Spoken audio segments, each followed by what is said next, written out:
Komið marglis á sæl, kæri hlustendur eða áhörundur, hvort sem eru að horfa gegnum Spotify eða það nýjasta, gegnum YouTube. Kristján Tæknitröll, þú búinn að redda þessu?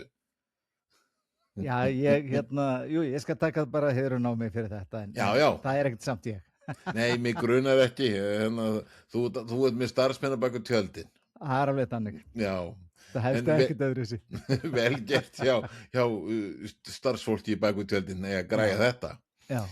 Það náttúrulega HM í gangi, við ætlum að fara yfir úrslit leikja og nú það 32 liða úrslitin sem við ætlum að renna yfir. Svona þeir leiki sem eru búnir, þetta nokkuð veginn orðið svona staðfest hvaða lið eru í 6. liða úrslitum, svo náttúrulega slúður, staðfestir leikmenn í ensku úrvalsdeildinni, við ætlum að renna yfir það. En við bara byrjum að sjálfsögðu á HM og kannski við vitum náttúrulega að það eru lið meiri sér í ensku úrvalsdeildinni sem eru svona speglur í þjálfaramálum. En það eru ansi margir þjálfarar búnir að losna á þessu HM. Heldur betur. Það fór nú bara einn bara í fyrsta leiknum. Já. En hvaða stjórar eru farnir á þessu HM og eru lausir? Sko, ef við byrjum bara á því nýjasta sem náttúrulega Julian Nagelsmann sem sagði af sér í dag og Já, hafði bara nýskeið, hann sagði Tapi gegn Paraguay Já, í 30 úrslitum. Hann sagðist ekki ætla að segja af sér. Nei. Eða ekki ætla að hætta. Svo átt á fund með stjórnin í Þýskalandi og þeir gáðu hann bara kosti.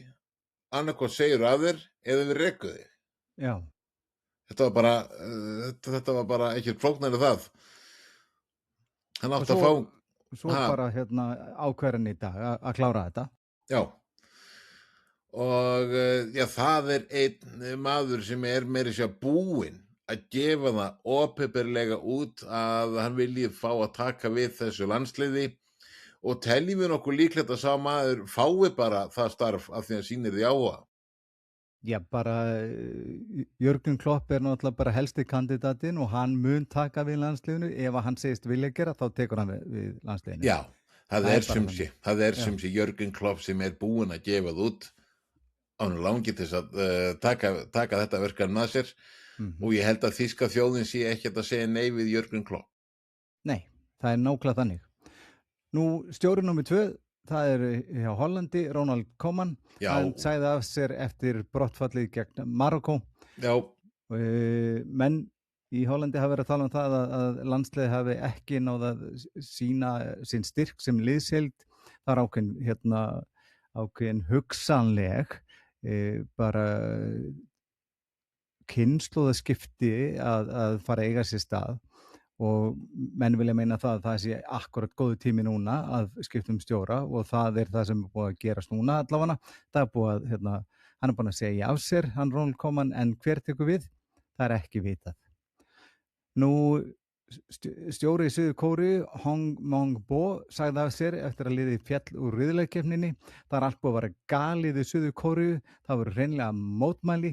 Þegar hann flaug til landsins, þá biðu hans þúsundir manna sem að létu vel í sér heyra. Nú forseti landsins sagði það að þetta yrði rannsóknarefni og þetta yrði rannsakað í þaula af hverju liðið stóð sér svona illa. Og forsetinn sjálfur sagði, þessi stjóri, hann var ekki réttu maðurinn og ég vissi allan tímann.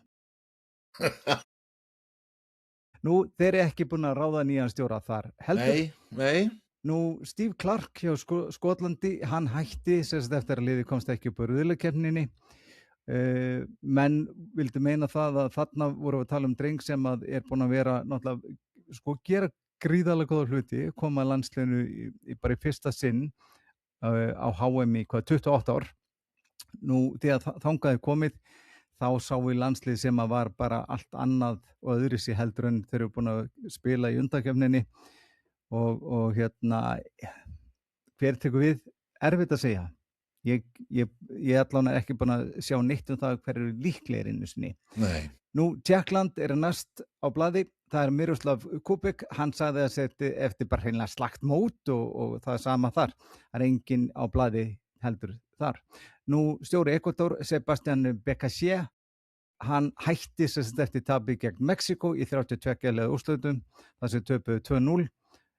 Sama í gangi þar, það ekki búið að ráða nýja stjóra. Nú eins og fræktur orðið, Túnismenn slói nýtt met á HM, ráku stjóra sín eftir 1 leik og það fyrsta sinn í sögu HM.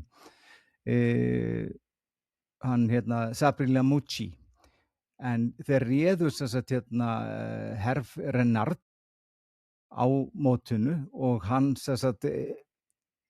hann gerði ekki gott mót heldur. Hann gerði ekkert fyrir landsliðið og það engin breyting þar. Hann ennþá stjóri, en hvað verður erfitt að segja. Þeir Túnismenn hafa verið mjög þekktir fyrir það að vera tilbúnir að taka gikkinn hvar og hvað þetta margir landsliðsþjálfarar sem eru orðnir atvinnulausir? Bíddu, það einn eftir. Úrúgvæ, Marcelo Bielsa, hann hefur sagt að sér loksins eftir brottfall liðsins úr keppninni og engin arftaki staðfestu þar. Hversu margir sagðirðu? 2, 3, 4, 5, 6, 7, 8 stjórar. 8 stjórar atvinnulausir nú þegar mótið ekki búið. Akkurat, og mótið ekki búið. Það já, þannig að ef þú ætlar að vera landsliðsþjálfari, ég segi ekki meira, það bara Herðu, ok, 32 leið úrslitin, við byrjum það að Suður Afríka fengu Kanadamenn í heimsón, heimamennina sjálfa. Það skrifa að Suður Afríka hafi verið var heimaliðið. Já, enda fór leikunum fram í Los Angeles. Já, en Kanadamenn, þeir mörðus 0-1 sigur, skoruðu markið á 92. mínútu og þetta var sanngjarnt, skulum bara tala hreint út þar. Þetta var mikið meira en sanngjarnt, en það voru áhugaverðar baráttur inn á vellinum og nokkri leikmenn Suður Afrikumanna voru þvílíkir naglar, kögglar. Mombaxi, Mbokasi, hvernig sem bera þetta fram í? Ég kann ekki bera þetta fram. Mbokasi. Hann var ótrúlegur þarna fannst mér. Það mér samtrunum ótrúlega það engin verið einhver svona lítið nafn, svona lítið þekkt nafn kannski sem að hefur eitthvað komið upp með einhverju spreng og öll stórlið orðað við hann, það hefði ekkert verið neitt svoleiðis núna. Allan ekki eins og komið Hörðu, ok. Mánudeginum Brasilia tók á móti Japanum. Japanir skora á 29. mínútu, komast yfir og þeir gera bara eiginlega sama og við tölum síðast leiknum á undan. Japanir voru, svona á vissu köflum voru þeir að reyna að fara fram ára völlin, en þeir voru alltaf komni bara í skotgrafinnar og reyna að verja sitt og það bara að sanna sig að þetta ekki alveg árangurinn sem að þarf í þessari keppni og Brasilíumenn, þeir komast á lagið. Casemiro skorði á 57. mínútu og Martinelli á 95. 2-1 fyrir Brasilíumenn, þeir komnir áfram og Japanar fannir heim, en þeir svo sem auðvitað voru þeir svektir, en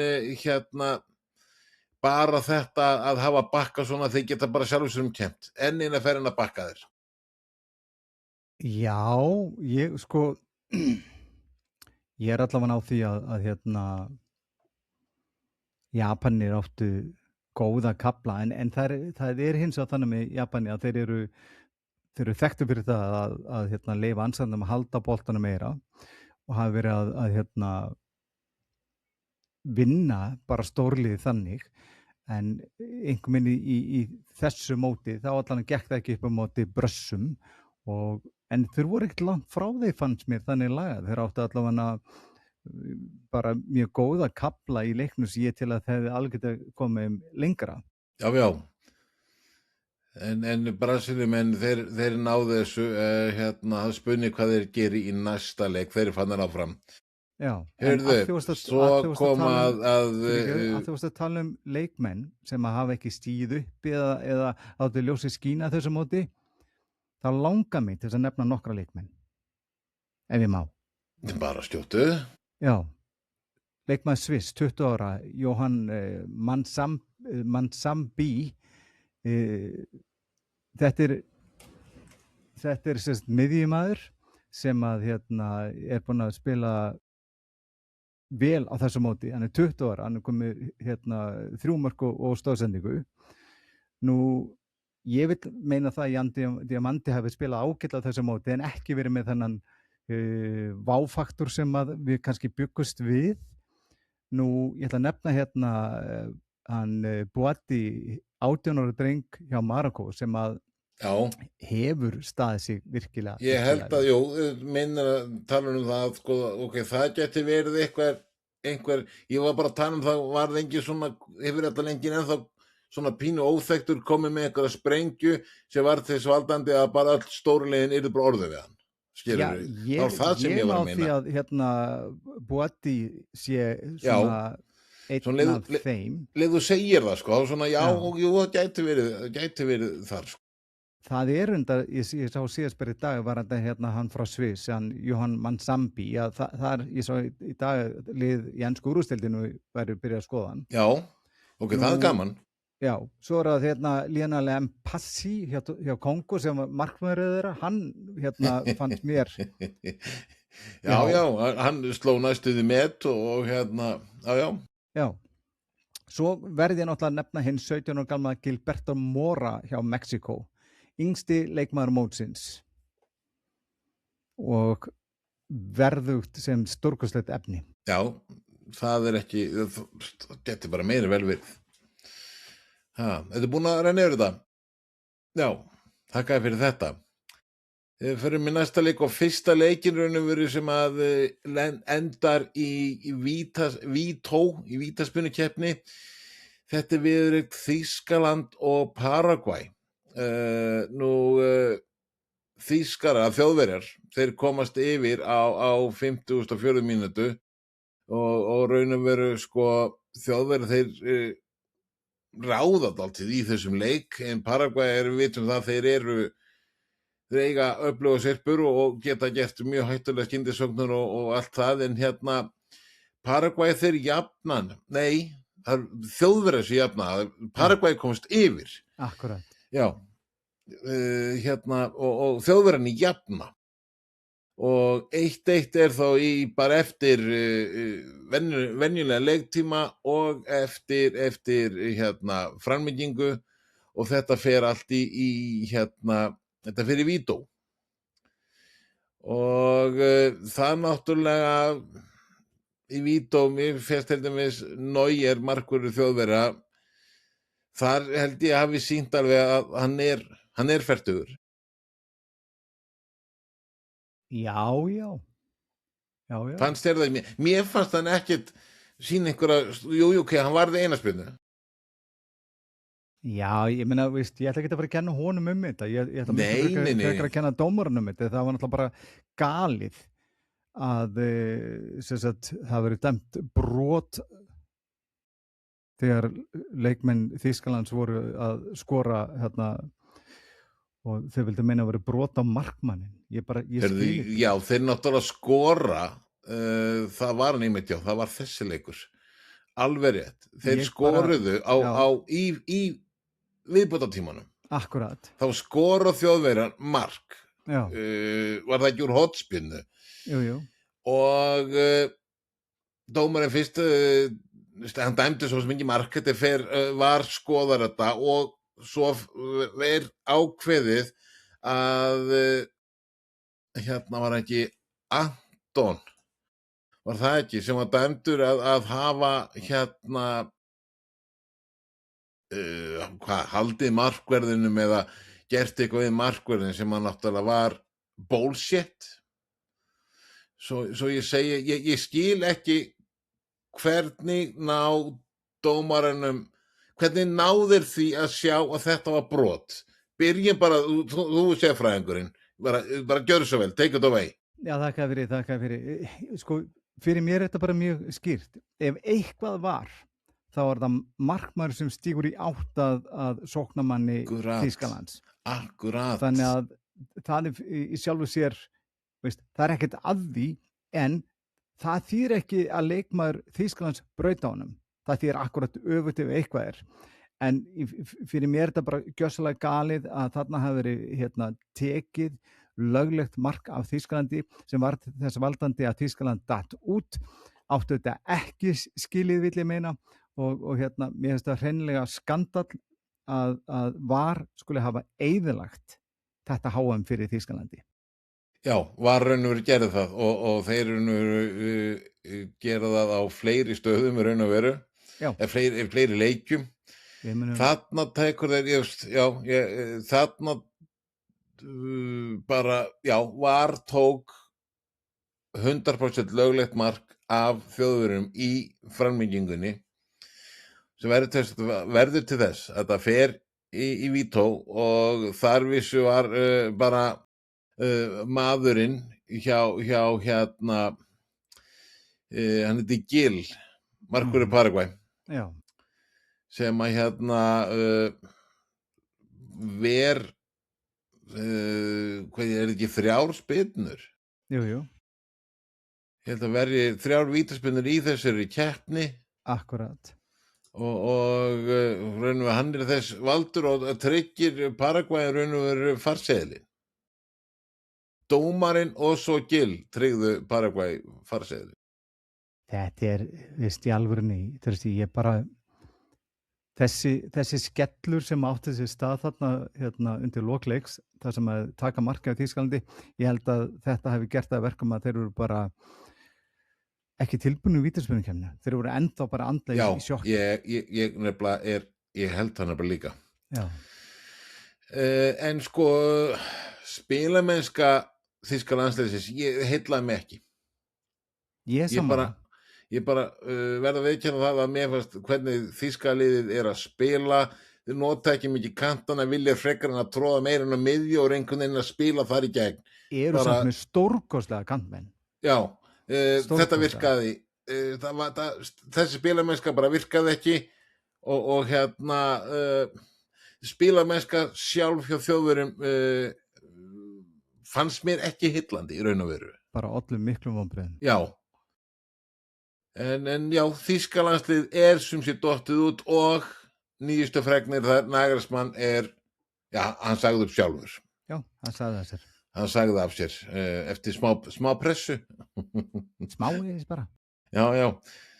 Það var engin annar leikur en þá förum við í næsta. Það voru hollendingarnir sem að tók á móti Mórakó. Nú eru þessi leikur endar raun og veru líka í vító. Gagpó sem við heldum að myndu kannski ekki spila leikinn út af því að hann og eiginkona hans mistu fóstur. Hann skorar og kemur hollendingum yfir og þetta er bara 24 tími seinna, ég finnst það svakalegt en ég bara tek hattan ofan fyrir honum en já. Hann líka var tilfinningar rússibanni hjá honum þegar hann var búinn að skora. Já. En Mórakó, þeir jafna á 91. mínútu og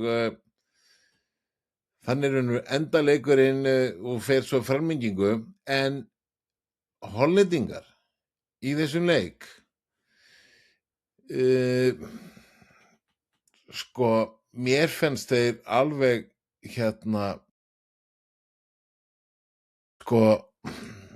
hollendingar í öllu leiknum, þeir eru 30% með boltan á móti 70% í Mórakó. Hollendingar eiga eitt svona big chance á móti 5. Skot á markið, hollendingar eiga 2 á móti 5. Heildarskot, hollendingar 6, Mórakó 11. Þetta segir náttúrulega ekki bara líka dálítið mikið hvernig leikur Hollendinga var? Bara spilamennska Hollands á þessu móti var mjög lin, vil ég meina. Já, Þeir voru hægari heldur en bara nánast í sögu Hollendinga og það sem er líka bara glata var þetta Holland að flæði í spilamennskunni var mjög hægt, það var lítið, þeir notu alls ekki getu leikmanna, þeir voru einhvern veginn að halda aftur að sér allan tíman leikmanni þannig. Þetta fannst mér glatað, en mér langar að fara yfir eina staðrind. já, Fyrir 20 árum síðan þá voru Hollendingar í nákvæmlega sömu stöðu. Þeir enduðu að fara í vítaspyrnukeppni.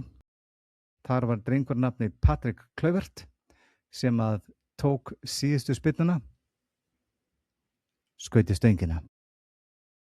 Í þessu móti, 20 ára seinna, sonur hans, Justin Kluivert, tekur síðustu spyrnuna í sömu stöng. nei, vá, Sömu stöng. sömu stöng. Nei, en það er alltaf sami hamarinn.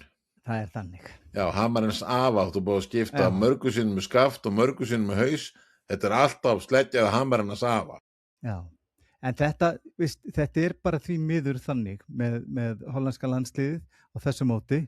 Ég vil meina það að þeir hafa verið allt of linir og ekki tilbúnir. Já, ég sést líka bara eins og á sem tölum sem ég var að fara yfir, sko.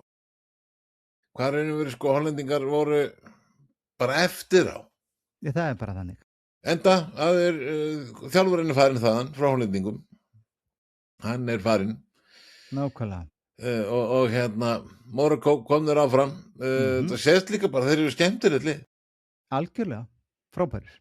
Frábærir, heyrðu, ok, Fílabeinsströndin tók á móti Norðmönnum og þetta byrja kannski ekki vel fyrir Norðmennina því að Fílabeinsströndin komst yfir, Núsa byrjaði fyrst að skora fyrir Noreg og Holland gerði 2-0 fyrir Noreg áður en Fílabeinsströndin vinkaði munin en þeir fóru ekki lengra og Norðmenn, þessi leikur var samt, þetta var ótrúlega skemmtur leikur, hann var dálítið í játnu með svona, menn voru samt komið sér í færi og þetta var skemmtur leikur. Algjörlega, það sem ég veist áhugavert við bara spilamennsku Norðmanna, það skínaði þeim gleðin, það skínaði þeim viljin og þetta er eitthvað sem við viljum sjá í hverja einasta landslið en þeir eru að fara langt að þessum baráttu vilja sínum. Gerði Solbakken þjálfari Noregs, gerði hann þá rétt með þessa hvíld sem að margir að tala Ég er algjörlega á því, þetta bara sanna það. Já, en þeir Norðmenn komin áfram, þeir fá nú ekki léttan leik, þannig kannski. Þetta hættu samt að taka svona marga skiptingar, en þetta gekk eftir, en ég er sammála þér. Þetta skipti allavega. En ég er sammála þér, næsta verkefni er það verður dálítið, en við förum yfir það á eftir. Akkurat. Nú, Frakkanir og Frakkland og Svíþjóð áttust við. Þetta var bara, Frakkanir þurftu bara að nota vinstri. Já. Þetta var bara mjög auðvelt. Kíli með Bappi með 2, Barcola skorar 1 og Svíjar. Bara voru ekki Svíjar bara nokkuð sattir með að hafa komist bara 32 leið úrslit og bara ánæður. Jú, sjálfsögðu. Svo náttúrulega þegar maður ætlar að fara bera saman leikmenn á móti leikmanni, þú veist, Dembele sem búin að vera stórkostlegur, hann var frábær þessum leik og Lissi með 2 stórsendingar, hvað átti hann að fara að gera ef að setja Ajari á mótunum? Ajari er enda búin að vera góður á þessum móti. Kylian Mbappé, ef að setja Ísak eða Gökkur á þessum mótunum eða Barcola, skilur á móti Elanga, veist, come on. Þetta er náttúrulega bara að skrifa í skíin og var augljóst frá upphæði til enda. Já, þetta var bara augljóst og Frakkanir farnir áfram. Já. Herðu, Mexíkóanir fengu Ekvadorana til sín, meira segja í heimsókn. og Mexíkónir skoruðu á 22. og 31. Þar með satt 2-0 gegn, nokkuð skemmtilegur liði satt Ekvador, en Ekvadorinn sköpuðu sér bara ekki nóg, áttu meðal annars bara 1 skot á rammann í leiknum og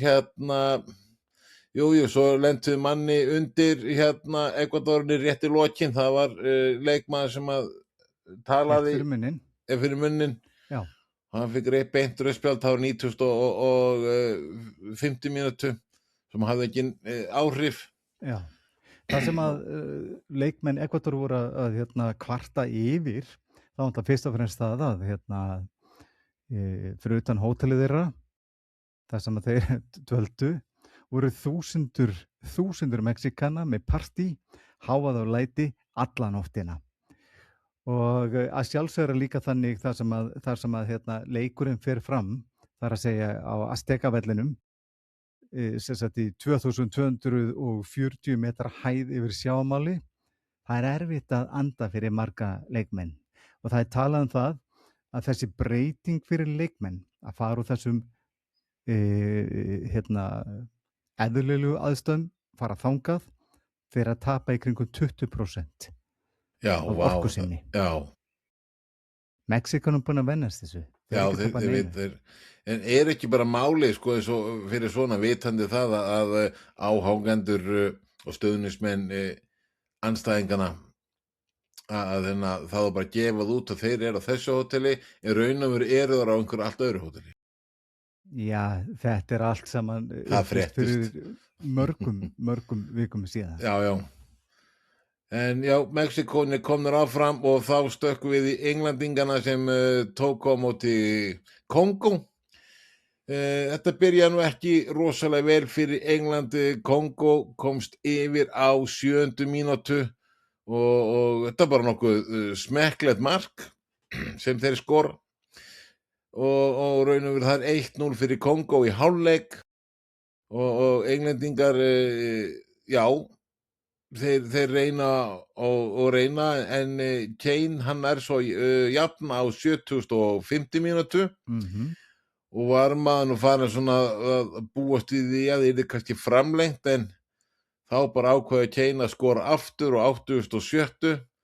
bara mjög fallegt mark hjá honum og tryggir Englendingum áfram. Þetta ekki eins og það hafi verið stórasta liði heimi, lið Kongó, en markvörður hjá Kongó, en innan ferðina var hann góður, hann var mjög mikið fyrir, eins og við segjum, og þú veist.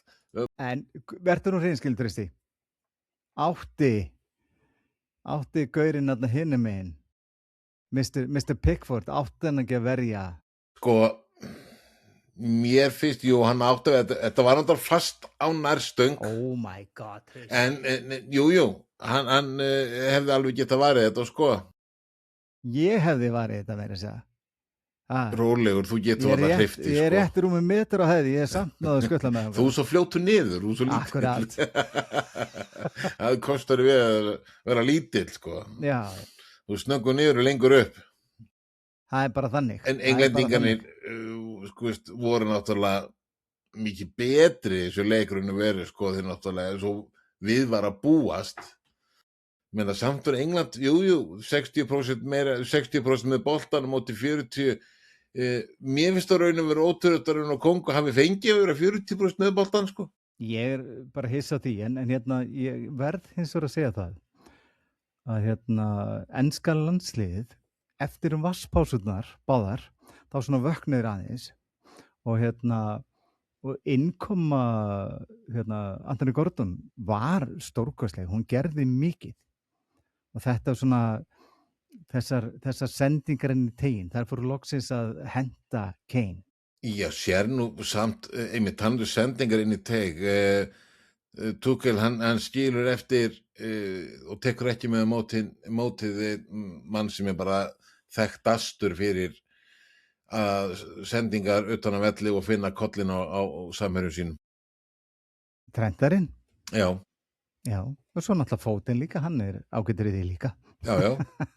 Þetta er, veist, mér fannst þessi leikur svolítið sína það vantaði ef ekki bara báða þessa til dæmis. Já, til að finna, að menna, Kane ekkit mjög slæmur skallamaður. Nei, hann Alls bara ekki. frábær. Já. En, veistu, ég ætla samt að segja eitt, að því að við erum að tala enska landsliðið, var þetta Rashford. Mikið var hann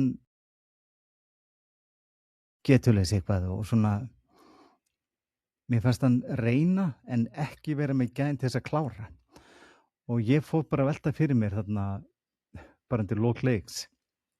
Getur það verið að Rashford sé heila búinn sem gæða leikmaður, veist, en við erum jú að tala um það að Rashford hann orðaður svo sem hingað og þangað, það ekki það, og þetta jú drengur sem hvað 28 ára, hann ætti að vera á hátindi fyrirlsins, en mér fannst hann allan tíman í þessum leik vera ströggla, mér fannst hann allan tíman í þessum leik vera bara miðlungsleikmaður, ekkert meira en það.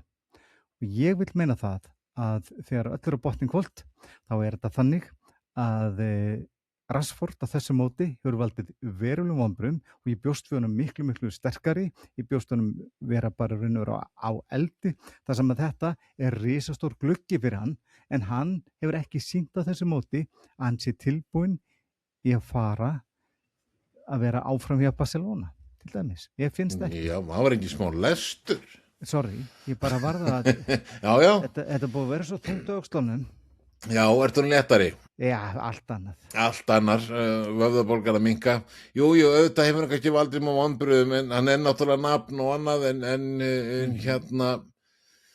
svo líka spyrir maður sig með hvernig englendingarnir að spila, það að henta fordinum?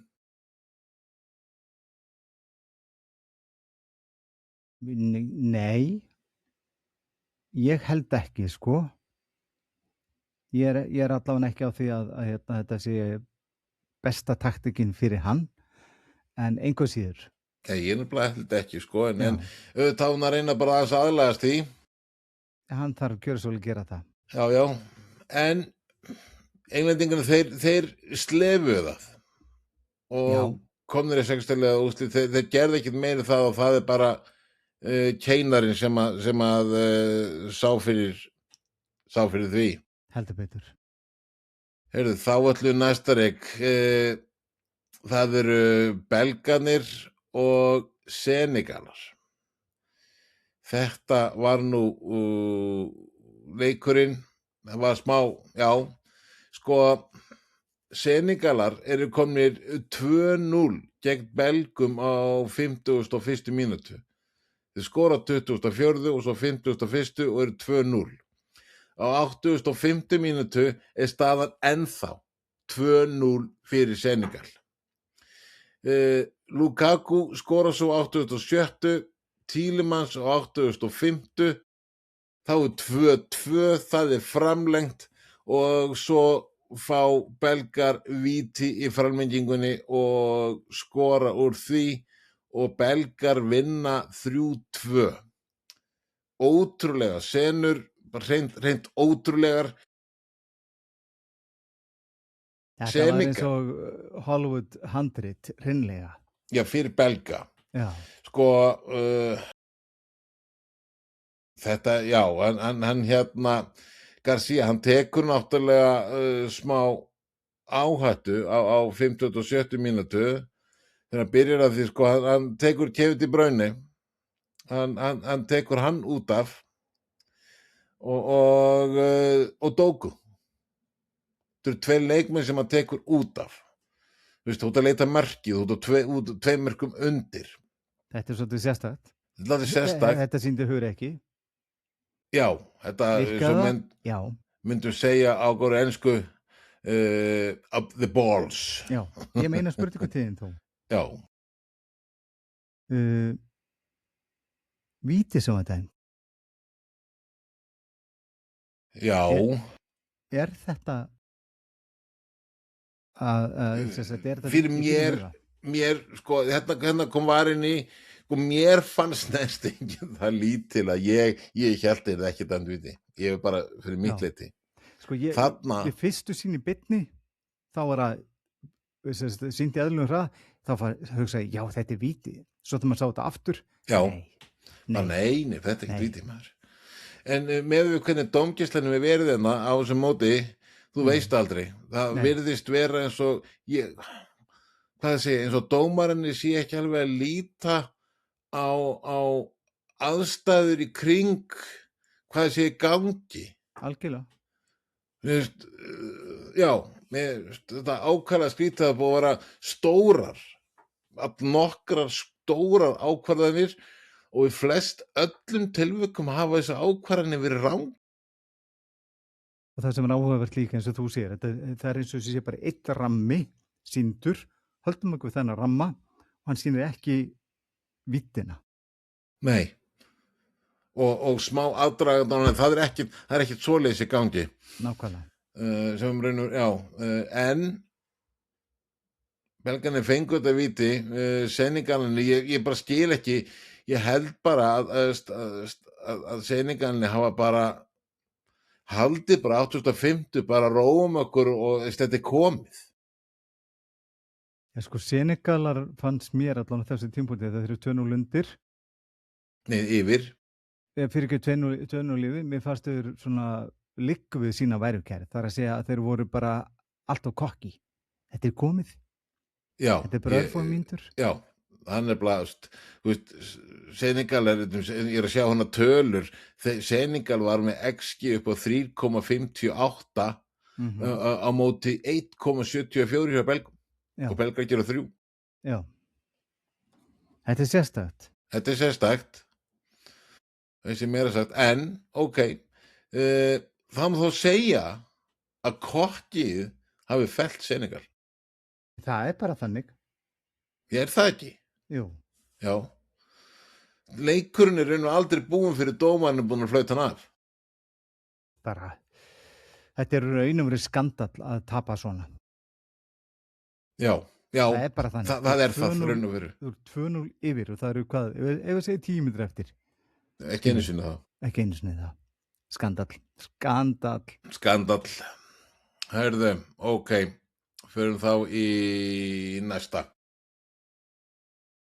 Bandaríkjamenn og Bosníu-Hersegóvína eigast við og Bandaríkjamenn, það gengur bara nokkuð vel hjá Bandaríkjamönnum. Þessi leiku var kannski ekki einhver flugeldasýning. Þannig, Bandaríkjamenn komast yfir á 40. mínútu. Bólangón skorar þá og hann skoraði aðeins fyrr en var dæmdur rangstæður. Skora núna og Bandaríkjamenn voru raun og veru með hennar leik bara í hendi sér 1-0 yfir þegar að markaskorari þeirra Balogun fær rautt spjald á 64. mínútu. Tökum að þetta rauða spjald aðeins. Hvað fannst þér? Fannst þér þetta vera rautt spjald? Sko, ég skal bara segja alveg sér. Þegar þetta atvik á sér stað, þá er það þannig að Balogun kemur aftan á leikmannunum.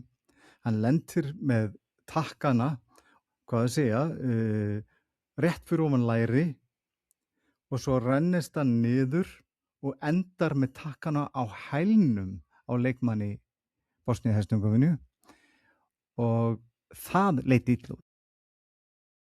Mér fannst í sjálfu sér sko snertingin sem slík ekki vera mikill hörku en hvar hann endar með hælana, það er að segja með takkana á hælnum á leikmanni Bosníu-Hersegóvínu, það gerir það verkum að þetta er rautt en það fekk hann rautt og ég vil meina að þetta sé rétt dómur. Ok, mér finnst þetta bara að vera rangur dómur.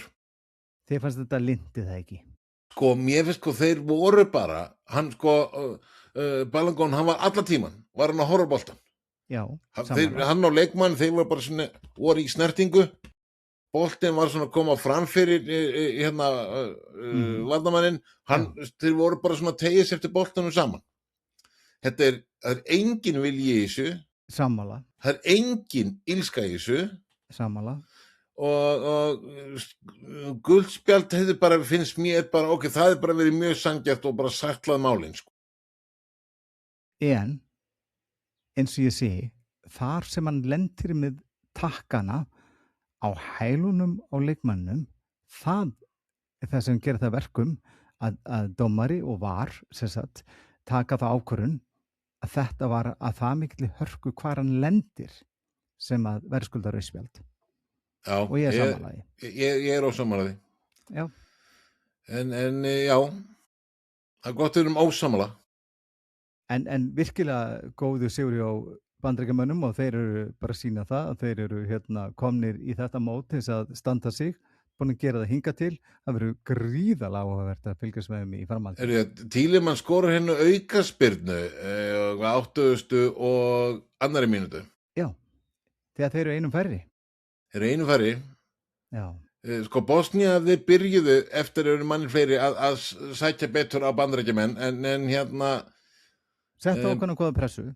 já, svona í ákveðin tíma, en svo tóku Bandaríkjamenn bara svona rólegheitum yfir aftur, sem náðu svona áttum, en þessi aukaspyrna það átt að verja þetta. Allan daginn, bara sorry, sko, Var Vasílí. ekki bara staðsetningin á markmann? Sko, hann byrjar því góð, hann sér boltan koma, hann byrjar á því að skutla sér. Hann hefði alveg tíma til að taka með sér eitt stórt gott skref Já, og svo skutla, á nægu tími, þetta var svo laust skot. já. En nei, hann bara sér boltan og engin spyrna og skutla sér og á ekki sensi, en með þess að ég held að markvörður hjá Ghana, hann hefur leikið sér þessu. Já, klárlega, hann hefði varið þetta, sko. En Bandaríkjamenn, já, 2-0 og þeir eru farnir áfram. Nú Spánverjarnir, þeir fengu Austurríki og þetta var svo sem ekkert erfið leið fyrir Spánverjana. 3-0 og Austurríki átti ekki sínu skot á rammann. Osseball með tvennu, þinn uppáðs hárprúði leikmaður Cucurella með 2 stoðsendingar. Já. Þetta var Baena sem að gaf líka aðra stoðsendingu þegar hver skoraði aftur, ég man það ekki einu sinni. Já, Porro, rétt þér. Og yfirbörðir Spánverja voru augljósir. Algjörir. Hörðu, þá förum við í leiki sem ég horfði á í nótt. Já. Portugal, Króatía. Þetta var leikur. Á 0-0 í hálfleik. Perisic skora fyrir Króatíu á 50. og 3. mínútu. Sko í þessum leik voru dæmdi dómarinn 3 mörk af. Það er ekki 2 vegna rangstöðu. Portugalar fá víti og hver fyrir að vítapunkt fyrir Portugal, það er náttúrulega Ronaldo sem skoraði mitt mjög flott mark í þessu leik en var rangstæður, flott móttaka hjá honum og rendi boltanum í netið en það mark stóð ekki en hann skoraði þessu víti. Var þetta ekki vítaspyrna, var þetta ekki ógurlega klaufalegt brot? Jú, þetta var víti. Það er þannig. Við erum bara sammála því. Og svo náttúrulega gerist ótrúlegur atburður í þessum leik og Ronaldo var tekinn út af. Já. 80. eitthvað myndi, ég man ekki nákvæmlega, og hann var fúll. Hann var hundfúll, maður. Þetta er ég. Já. Þetta er ég og þú ert að fara að taka mig út af. Hvað ert að hugsa? Hvað er það spá, maður? Martínez, af hverju ert að taka mig út af? Maður sá bara alla flóruna að tilfæða. Já, allar. En svo skorar Ramos fyrir Portugala á 94. mínútu. Og það er náttúrulega, það var bætt að 10 mínútu við hennar leik út af töfum dómarar að skoða atvik og annað. Jú. En svo rétt bara í lokin, bara rétt áður en hann flautaði, þá skora Króatar mark. Bara nákvæmlega á 13. mínútu viðbótartíma. Guardiola skorar þetta flotta mark og eftir skoðun þá var þetta dæmd rangstaða og sko Og ástæðan fyrir því var snerting hjá einu leikmanni hjá Króatíu, það sást ekki henni snertan en hann sagði að þegar skynjar í boltanum að það hafi hreyfst en máli var rétt eftir að boltinn flýgur yfir hann, að strýkur hann eða eitthvað þá fer hann í varnarmann Portúgal. nákvæmlega. Þar er snerting og mér finnst á þessu tímapunkti þeir verða að sanna það hvor leikmaðurinn það var Ég sem meina, snerti boltan. það voru hvað 4 til 5 leikmenn þarna í einum hnapp. Að sjálfsög verður að skoða þetta betur. Þeir verða að gera það í Ég er búin að endursýningu. sjá mörg sjónarhorn á þessu Trausti. Þetta er algjörlega ljóst frá uppað til enda að þetta var ekki eins og þeir sögðu þetta hafi verið. Nei, ég er nefnilega held að þetta veri ekki verið rangstaða. Ég held að þetta marka á að standa því ég gat ekki séð svona það sem er sýndu í útsetningunni. Manni ég svo boltinn breytti aldrei ekki eins og smávegis stefnu. Nákvæmlega. Þannig var enn einn dómaraskandallinn mættur á svæðið á HM og það var þessu leik. En Ronaldo, hann er farin áfram og Króatarnir farnir heim. Þetta var samt, þetta var flottur leikur og Algjörlega. en einn leikurinn sem að úrskurðast bara af dómarákvörðum. Þeir svo nótt leikur sem að við báðir sváum yfir. Það voru Svisslendingar og Alsír. Svisslendingar þeir vinna hann að leik 2-0, skora bæðumörkin í fyrri hálfleik og þetta var svona heilt yfir, þetta var bara sanngjarnt. Algjörlega. Það er kynslóðskipting í gangi á Alsír. Ég held að það sé nokkuð ljóst að þeir að fara í gegnum mikla breytingar. Já, en þeir geta bara verið nokkuð sáttir. Ég held það. Afsakið, hörðu. Þá er það bara staðfest hvaða lið mætast í 16 liða úrslitum. Okkur vantar að 2 leikir eftir, þeir verða að spila í kvöld. Svo bara byrja 16 liða úrslitin strax á morgun þegar þetta er talað. Paraguay, Frakkar, Kanada, Mórókó, Portúgal, Spánn, Bandaríkin, Belgía, Brasilía, Noregur, Mexíkó, England, svo er annarkvort það Argentína eða Grænhöfðeyjar og þeir munu annarkvort mæta Ástralíu eða Egyptalandi. Svo er Svisslendingarnir eru komnir áfram og þeir mæta annarkvort Kólumbíu eða Ghana. Heyrðu, nú ætlum við að spá í fljóttitum. Byrjum bara Paraguay, Frakkar. Paraguay gæti alla fengið verið aðstæðing, þeir búin að vera flottur á þessu móti. Já, þetta er 0-3 Frakkar, við skulum bara vera snöggir að þessu. Vá, það bara svoleiðis. Já. Jú, Frakkar vinna þetta, ég fer 2-0 Frakkana. Herðu, Kanada, Mórókó. Kanada, Mórókó, ég ætla að segja að þetta er því miður einum og stór biti fyrir Kanadamenn, þetta verður 1-2 fyrir Mórókó. Verst við erum sammála hérna, ég er ætlaður að segja að hérna er bara, líkur bara heimaliðið, keppni, góða keppni, komður í 6 liða úrslitin, Mórókó eru bara númerastórir. Því miður, mínir menn í Kanada, sorry. Búin að standa sér samt vel. Já. Ég er að gefa smá búst. Takk að fyrir. Já. Já, Mórókó vinni þetta. Hörðu, Portúgal, Spánn. Þetta er einfalt. Þetta er, á blaði er þetta risa leikur. En þegar ég skoða leikmenn og hvernig þetta móti búið að spilast, þá finnst mér ég sjá ákveðin gæðamun á milli þessara liða.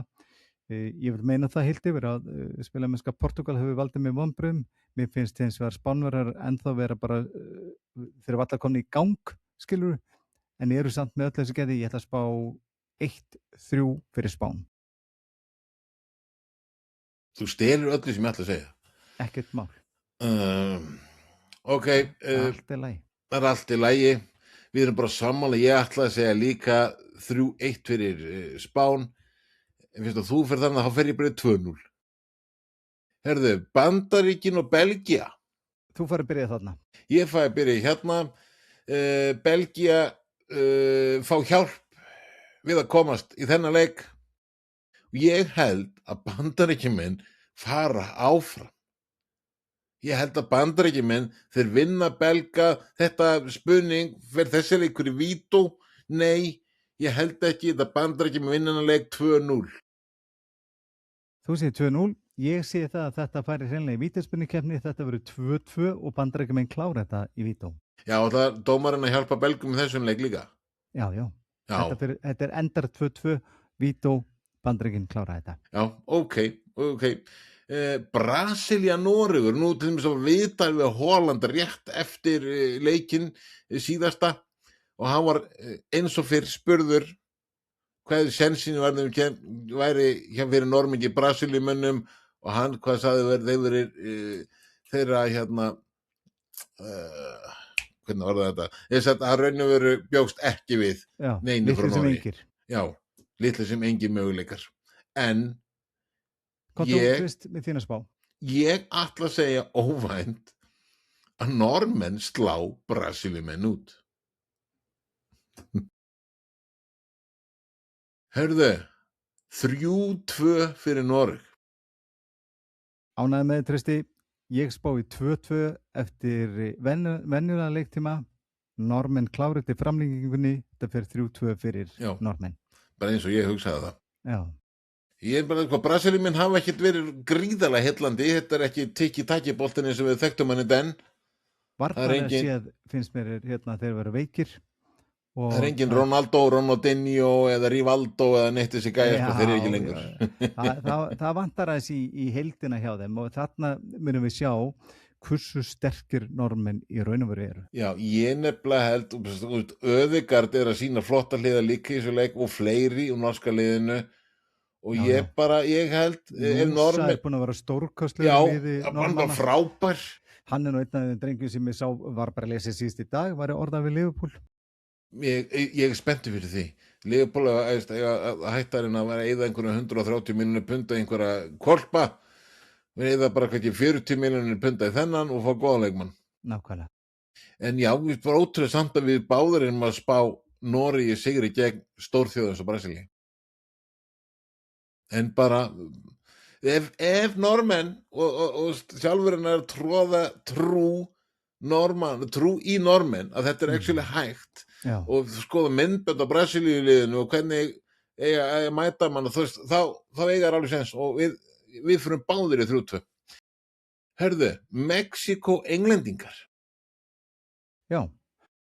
Vilt þú byrja þarna? Já. Sko þessi leikur mann langar alltaf að segja englendingarnir vinna þetta en sko mér finnst englendingarnir hafa ekki ennþá spilið sem besta leik. Sammála. Á þessu móti. Sammála. Miðað við hvað það lið á að geta, sérstaklega á pappír. En Mexíkó er á heimavelli, það er allt brjálað. Er þetta leikurinn sem englendingar dett út og verður allt brjálað á Englandi? Mögulega hugsanlega mundu, þetta er á Azteca leikvangunum. Já, ég held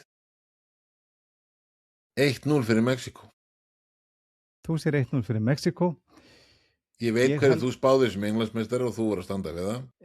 Við skulum bara fara að sé yfir þetta, því að nú erum við að tala um það að þetta er mikilla hæð, þetta verður erfitt fyrir Englendinga, þeir munu þurfa að halda aftur á sér, þeir munu hugsa fyrst og fremst það að verja markið og England sigra þetta með markið frá Harry Kane, 0-1, Mexíkó er dottið út, sorry Mexíkó, en England heldur áfram í sinni vegferð í átt að því að vera heimsmeistarar. Já, Ok, svo sem, já, þetta er hluti sem að geta alveg gerst, við sem að gaman, hann að loksins fórum við sikur áttina sko. Heyrðu, ok, í kvöld mætir Argentínumönnum Grænhöfðeyjum. Já. Okkur við örugglega báðum bara, það bara Argentína. Já, 3-0. 3-0. Messi. Og Ástralía, Egyptaland. Þetta leikur. Ég ætla að segja 1-2 Egyptaland. Hann Argentína, Egyptaland. Hvernig fer sá leikur? Argentína, Egyptaland, ég ætla að segja 1.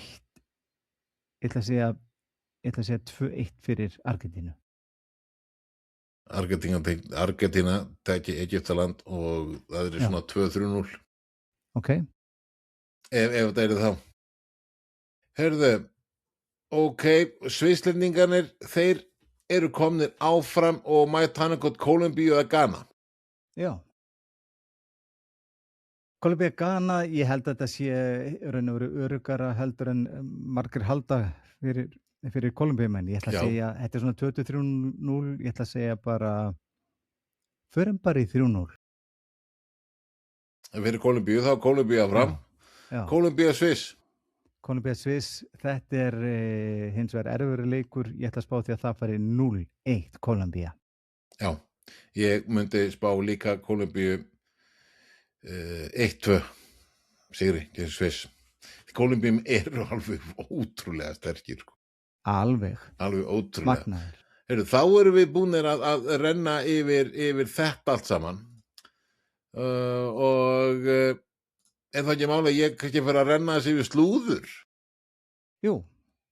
Eða viltu renna yfir fyrst hverju orðin staðfestir? Já, gerum það bara. Staðfestir leikmenn til liða á Englandi. Já. Gjörðu svo vel, Kristján. Þakkaði fyrir. Nú, það náttúrulega Peru Hinchape frá Leverkusen, Jakob Kivior frá Porto til Arsenal. Nú til Chelsea, það Giovanni Coenda frá Sporting frá Portugal, Marco Palestra frá Atalanta, Emmanuel Emage frá Strasbourg í Fraklandi og svo kemur Denner frá Corrientes í Brasilíu. Nú þeir eru búin að selja náttúrulega Cucurella til Real Madrid. Nú hjá Liverpool þá náttúrulega búin staðfesta Jeremy Jacquet sem kemur frá Rennes og Victor Munoz frá Osasuna. Og þessi eru farnir, samningslausir, náttúrulega Mohamed Salah, samningslaus, Andy Robertson til Tottenham og Ibrahim Konate til Real Madrid. Nú hjá City það Elliot Anderson á metfé frá Nottingham Forest, farnir og eða samningslausi, Bernardo Silva til Real Madrid, John Stones samningslaus. Nú Manchester United, það bara staðfesta sölun á Rasmus Højlund til Napoli og þeir sem eru farnir eða samningslausir eru Casemiro samningslaus, Jadon Sancho samningslaus og svo kemur Tyrell Malacia samningslaus.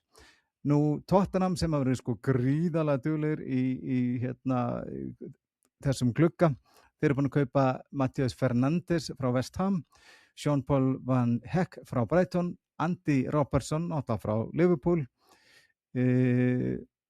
Svo erum við að tala Marco Senasa frá Bournemouth og Martin Dubravka frá Burnley. Og svo Anthony Gordon til Barcelona, Kieran Trippier til Wolves frá Newcastle. Já, Tonali mjög mikið. Það búið að samþykkja orðið verðið, þannig að hann að fara til Tottenham. En ekki staðfest. Ekki staðfest ennþá. Nei. Hann í þessum tölum orðum í læknisskoðun hjá Tottenham. Já. Wow. Svo það Hayden Hackney sem gekk í raðir Everton frá Middlesbrough og svo Jack Butland, hann var keyptur til nýliða Hull frá Rangers. Ok. Ertu búin að renna við þetta? Þá þetta komið, þessi liður. Þetta komið. Herðu, slúðupakkin, nýjasti. Manchester United, þeir undirbúa tilboði í Carlos Baleba, 22 miðjumann Brighton, eftir að hafa mist Matheus Fernandes. Nú, Arsenal hefur mikinn áhuga á miðjumannunum Bruno Guimaraes, eins og við vitum, 28 ára og undirbýr tilboð í þennan brassa. Félagið telur möguleiki á að fá hann frá Newcastle fyrir 60 milljónir punda. Maður búinn að heyra það að Newcastle vilji fá 100 milljónir punda fyrir hann. Já. Já. Herðu, Atletico Madrid hefur sett Mason Greenwood, fyrrverandi leikmann United og núverandi leikmann Marseille, á Óskarlista sinn eftir að Julian Alvarez fer til Barcelona. Arsenal hefur áhuga á varnarmanninum Enstri Konsa hjá Aston Villa og þeir vilja fá hann í sumar. Fenerbahce hefur óvænt sýnt framherjunum Oli Watkins hjá Aston Villa áhuga og 30, ég nú, já, ég er ekki viss hvort þeir leyfa honum að fara. Nú, Leeds hefur lagt fram tilboð upp á 23 milljónir punda ásamt bónusgreiðslna í miðjumannin segja Charles, 22 ára leikmann Southampton, eftir að fyrsta tilboð félagsins var hafnað og það er ekki tekið fram hvað fyrsta tilboður var. Nú, nokkuð lið í ensku úrvalsdeildinni þar á meðan Manchester United, Liverpool, Chelsea, Aston Villa, Brighton, Bournemouth, Newcastle United og Sunderland fylgjast með miðjumannunum Neil Anjoi, 25 ára hjá Róma. Það voru nokkuð lið. Já. Manstu einhver lið sem ég sagði? Nokkur. Tottenham ekki hana, þannig að þú tókst ekkert eftir þessu. Það bara lokaði ég. Já, nákvæmlega. Herðu, Everton er nýjasta félagið í ensku úrvalsdeildinni sem er orðað við miðjumannin Richard Rios hjá Benfica. Ok, þetta var svona slúðurpakkin, nýjasti slúðurpakkin á þessu sinni og hérna já, ég er að sjá hérna bara Klopp lýsir við vilja til að taka við Þýskalandi, við sögðum náttúrulega frá því. Herðu, Sala er sagður vera klár að spila í kvöld. Já, hann leggur allt undir. Já, ég hugsa það, hann gefur það. Herðu, ok, Real Madrid gefur út yfirlýsingu vegna orðróms Enzo Fernandes, miðjumann Chelsea, og Enzo er náttúrulega vitum hann hefur verið sagður eitt helsta skotmark félagsins. Já. Og hefur náttúrulega sjálfur daðrað aðeins við félagið og þetta er annarsinn í sumar sem Real Madrid telur sig knúin til að bregðast opinberlega við orðrómi leikmann annars félags. Fyrri sumar birti félagið sambærilega yfirlýsingu þar sem það hafnaði fréttum tilboði Michael Olise, leikmann Bayern Munich. Já. Og hérna í ljósi þeirra upplýsinga og yfirlýsinga sem fram að komið undanfæri dag varðandi meintan áhuga Real Madrid og leikmanni Enzo Fernandes og félagið við taka fram að það hefur ekki gert neinar tilraunir, hvorki beint né óbeint til að semja við fyrrnefndan leikmann og hefur auk þess engan ásetning að ráðast í slíkar aðgerðir, segir meðal annars í tilkynningu félagsins.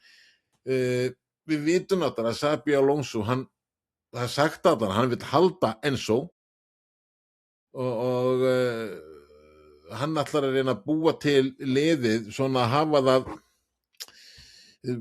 pínu kringum Enzo.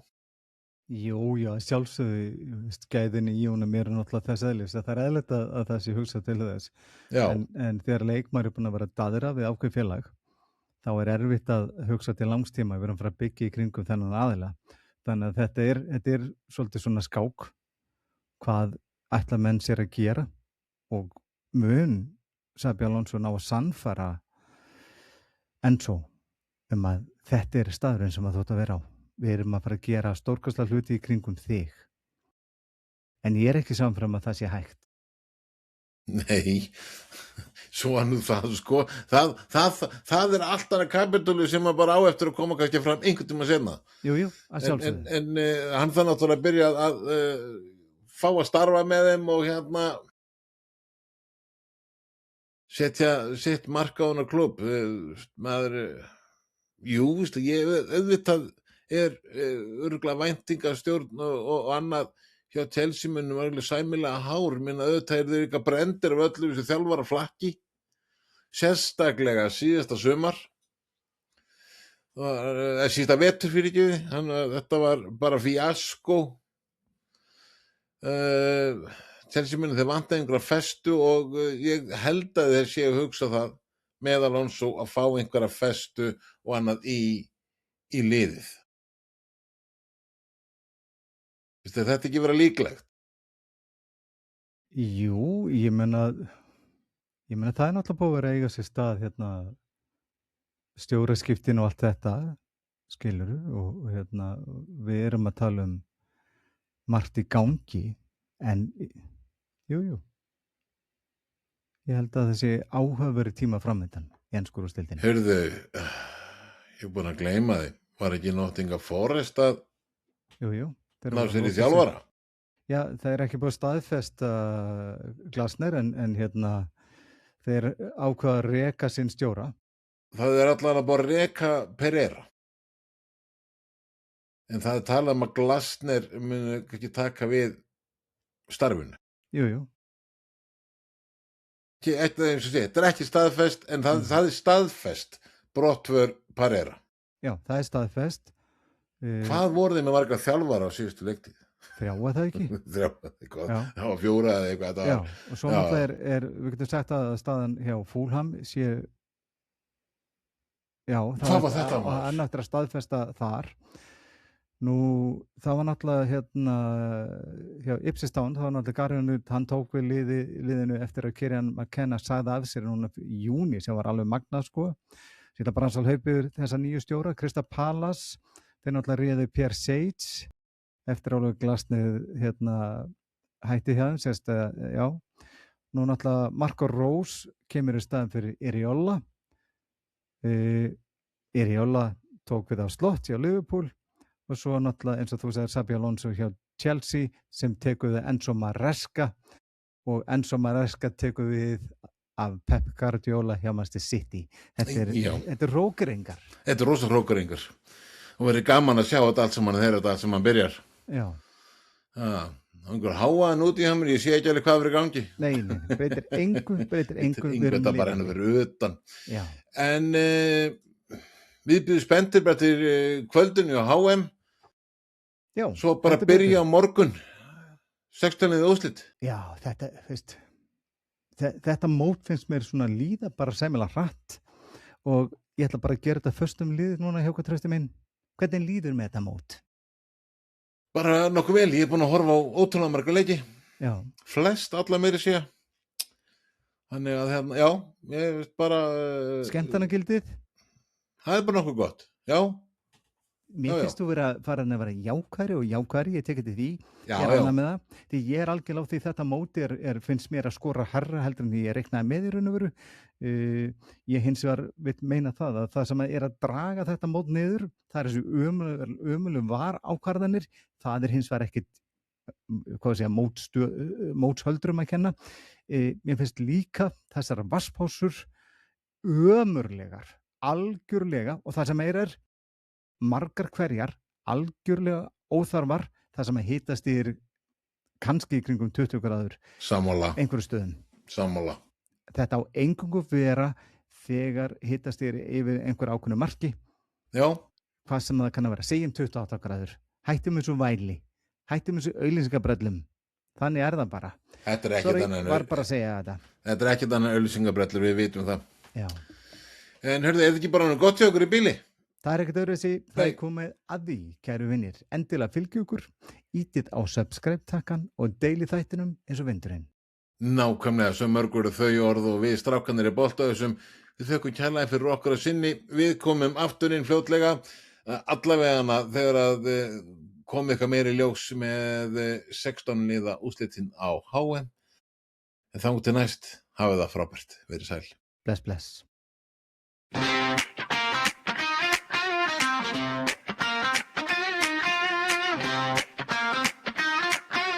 Balta Hausa Podcast Football.